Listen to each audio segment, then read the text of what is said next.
Hey everyone, I'm back. It's been kind of a week and a half. Last week was E3 and I was in a trip. Excuses, but I wanted to record this video to talk about E3 and what actually surprised me. Like, what were the games that shocked me and made me excited about E3, and also Nintendo saved the show. So yeah, let's get to it.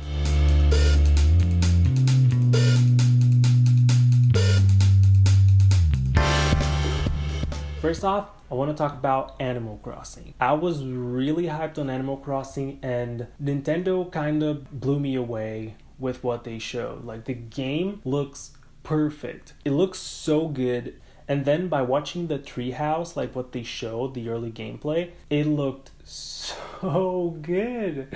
It has no right looking that good. It looks amazing. Like placing the objects like outside, and just that trailer that they showed where they have the character like outside and then making the whole like camping layout and everything is just like, I need to play that game right now. Like, I need to play it. It looked so good. I cannot wait. It was delayed. That was kind of a shock, like I was really hoping it would come out in 2019, but it's kind of a good thing. Like, if Nintendo wants more time to cook the game and to make it better, I don't mind. It's kind of interesting. March 2020 is still the 2019 fiscal year for Nintendo. Nintendo usually starts the fiscal year in April, and I think that's kind of important when it comes to what Nintendo is planning for 2020. That kind of hint at like other big titles coming in 2020 to keep the market going and Switch units selling. Another thing from the Direct was the sequel from Breath of the Wild. That, pun intended, was wild. Like, I wasn't really expecting it. It was on my E3 bingo, but as a crazy bet, like something that, only if the stars aligned it would have happened, and it did. I was putting my bets on like a Odyssey 2 instead of a Breath of the Wild 2. And we got a sequel to Breath of the Wild. That's crazy. Like, that trailer, I think it showed a lot. I mean, it's not a lot, but it sets the vibe for what the next game's gonna be. And I think that's really exciting. We might be looking at a darker Zelda, like darker than Breath of the Wild. And imagine playing that whole map again, but with things in different places and maybe like a dark world, That game is going to be really exciting. I really have no idea when it's coming out. Like, they announced it, which makes me think like late 2020 to like first quarter of 2021. Something like that, because it's not far off. Like, they already have the engine. They already have the map laid out. Like, they just have to like modify a lot of things and create dungeons, which is what I hope like the game has. Another really exciting game from the Direct was Luigi's Mansion 3.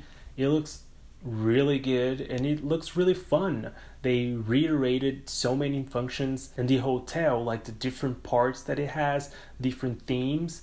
There's a lot in there and I'm really excited for Luigi's Mansion 3. I can't wait to play it. The Direct also had DLC characters for Smash Bros. And they blew it out of the water, right? The hero was leaked. Like, we knew there was a character coming from Dragon Quest, but it was still really exciting to see that they chose the Luminary, and then seeing all the protagonists coming, like for the final Smash, and all the other costumes, like you can play as the other protagonists as well. Magic, like you can throw magic and there's like the little menu. When it comes to Smash characters, I think Sakurai and his team, they do such an amazing job. Like, Sakurai is really a master of his craft. They get these characters and they made them fit so well inside Smash. Like, they really translate the character perfectly to the game, and that's amazing.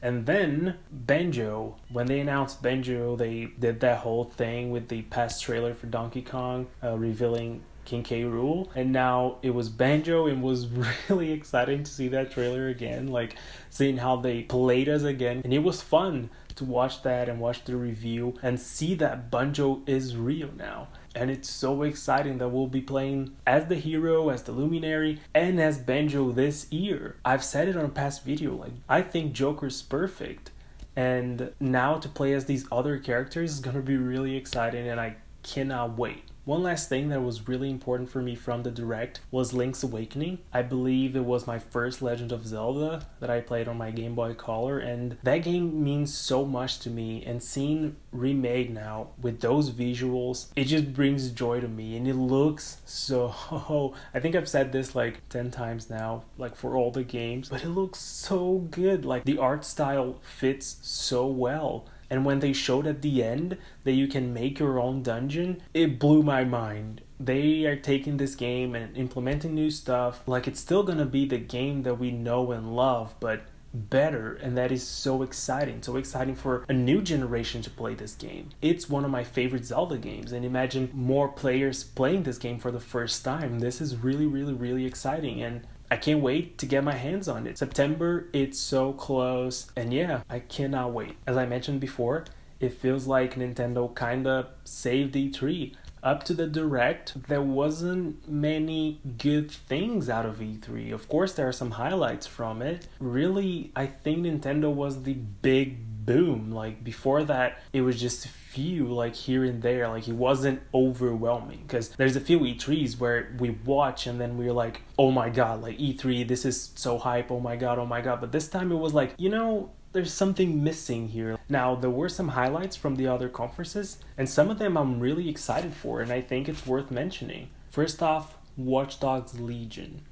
That presentation just blew my mind due to the fact that they're trying something really exciting for, like, the whole NPC. Like, there's no main protagonist. That, like, we already knew those things from the leak, but still seeing it in action, and it's so, like, the ambition for that game, it's so big. Like, anyone can be recruited. That's just insane to me. Like, Watch Dogs 2 was a lot of fun, and now Legion seems to be pushing the bar, seems to be bringing the Watch Dogs concept into something else. It's all really exciting. I loved what they showed from Watch Dogs. They went straight into gameplay. That was really cool, and it's something that this E3 didn't have much. There wasn't a lot of gameplay, and Watch Dogs coming like straight out of the game with Legion gameplay, it showed that the game exists. It showed its ambition. Helen was the start of the show.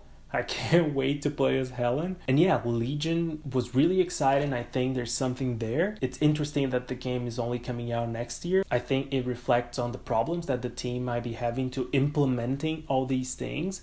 But I believe in it. I think Watch Dogs is going to be really cool, and I'm really, really excited for it. It was a nice showing, and I cannot wait to play it. Now, for the next game, Cyberpunk 2077. I think it showed kind of poor. I mean, the demo that they showed behind closed doors, what the journalists are taking a look at, that's all really exciting. The game is exciting because gameplay is exciting. And what they showed in the Microsoft conference was nothing but CG. It was just like a part of the game, but not really gameplay, just like a video. So it was kind of lacking. Like, I expected much more from it. It didn't raise my hype levels. It was just a trailer. Like, I was expecting gameplay. I was expecting more. Since the game is not far from coming out. Still, Keanu Reeves was really hype. Like, Keanu being in the game and then showing up on stage, that was exciting. Like, that review was cool. And I have nothing against that. I'm not criticizing that thing. That was amazing. A really like wow moment, like that magical E3 moment. That was it. But still, Cyberpunk 2077 is really exciting. It looks bonkers, that game. Like, what they are promising with it, it's insane. And I cannot, I think I'm saying that for every game, but like, I cannot wait to play it. I'm hoping they release a gameplay soon, like they did last year, so we can see that gameplay footage and just get even more hyped for the game. Now, in the Square Enix conference, they showed Avengers Last. We knew it was gonna be there, and I was also underwhelmed by it.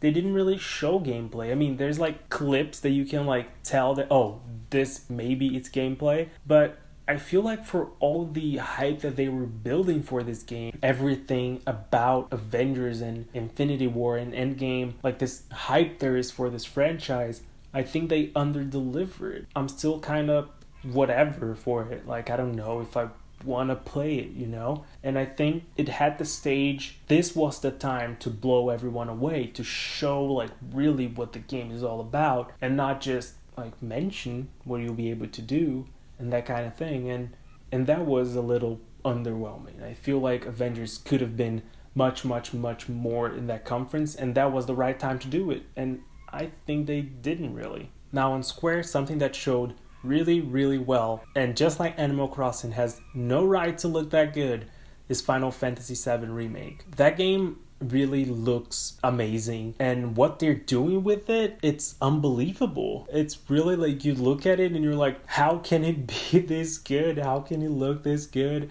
and be everything that we wanted it to be? The deep dive that they did with combat, showing like the game, they showed like a big portion of gameplay. It was insane. I think Square's doing a really great job with Final Fantasy VII, and also we got a release date.